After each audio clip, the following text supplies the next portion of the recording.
Welcome back to the another part of this AutoCAD series. So in today's lesson, we'll learn about move, copy, and stretch tool that is available here in the modify panel. So first, let's start with the move tool. To activate the tool, you can simply click here or you can type move on the command line and press enter. So I'll activate the tool, and after clicking on it, it is asking me to specify the object to select the object. So I'll select this circle and press enter.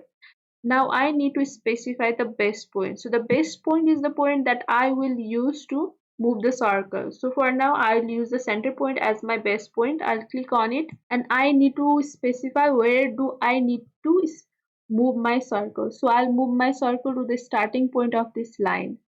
So I'll click here and you can see my circle has moved from its original position to the starting point of the circle. So let's delete for now, as I believe you understood about the move tool. And now let's get into the copy tool. So you can activate the tool by here or you can simply type CO and press enter to activate the tool. Now I need to select the object that I need to copy. You can copy more than one object at a time, but for now I'm just copying one circle at a time. So I'll click on the circle and press enter. Now I need to specify the base point, so my center point will be the base point.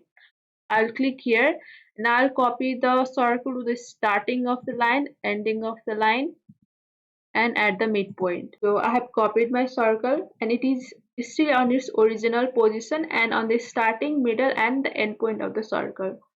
So let's delete this also. The next tool that we learn today is stretch. So when you will click on this circle, you can see various grip points available here. So you can click on this and drag to stretch your circle. So I'll stretch and make it a bit bigger. You can also make it smaller also as per your need. Here is one rectangle, so I'll click on it and you can find various grip points. So I'll click on this point and I'll stretch horizontally. So here you can see I have also pressed my rectangle. So the next one is, you can see a triangle shape but not closed boundary. It doesn't have a closed boundary. So I'll click here on this stretch and now it is asking me to specify and it is asking me to select object. So I'll select this and press enter, and now I need to specify the base point. So this will be my base point. I'll click here and I can stretch my point. So here you can see it is a rectangle but not closed. So I'll use stretch tool again. Click on the stretch here and now it is asking me to select the object. So I'll select the object and press enter.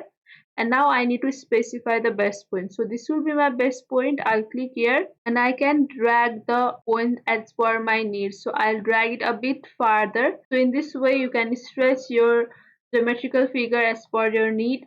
So that's all for today. I hope this video was helpful. Thank you for watching.